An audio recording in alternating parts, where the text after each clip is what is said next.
Korang, mesti ramai yang selalu nampak konten media digital Johor tentang JSSEZ kan? Korang tahu tak apa maksud JSSEZ ni? Meh, saya kongsikan.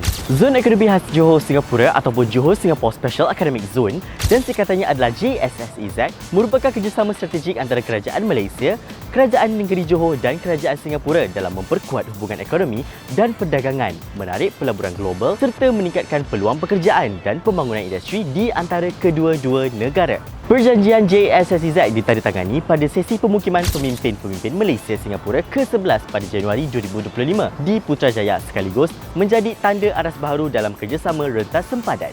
Kawasan JSSEZ meliputi zon pembangunan utama seperti Iskandar Malaysia, Forest City, Pengerang dan beberapa kawasan strategik lain yang menjadi tumpuan pelabur dari dalam dan luar negara. Zon khas ini juga turut memberi fokus kepada sektor yang berimpak tinggi, antaranya pembuatan berteknologi tinggi, logistik dan rangkaian bekalan, ekonomi digital, tenaga hijau, pendidikan dan pembangunan bakat, keterjaminan dan keselamatan makan, serta perkhidmatan profesional dan kewangan.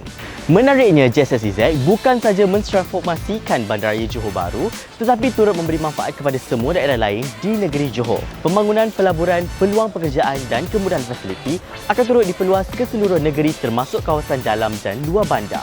Tidak cukup dengan itu, infrastruktur dan fasiliti sokongan juga sedang diperkasakan termasuk pengangkutan, kemudahan mobiliti serta saluran khas bagi pemudah acara urusan pelaburan supaya pelabur boleh memulakan projek dengan lebih cepat. Untuk rekod, JSSEZ telah mencatatkan pelaburan yang diluluskan bernilai 7.1 bilion ringgit Malaysia pada separuh pertama tahun 2025 sebagai bukti keyakinan pelabur terhadap zon khas ini, sekaligus memperkukuh kedudukan Johor sebagai pusat pelaburan strategik. Jika anda semua perasan, Yang Berhormat Datuk Hafiz Ghazi, Menteri Besar Johor sangat aktif dalam mempromosikan JSSEZ menerusi forum pelaburan maupun semasa lawatan rasmi beliau bagi meyakinkan syarikat tempatan dan antarabangsa bahawa inisiatif ini bukan sekadar janji kosong.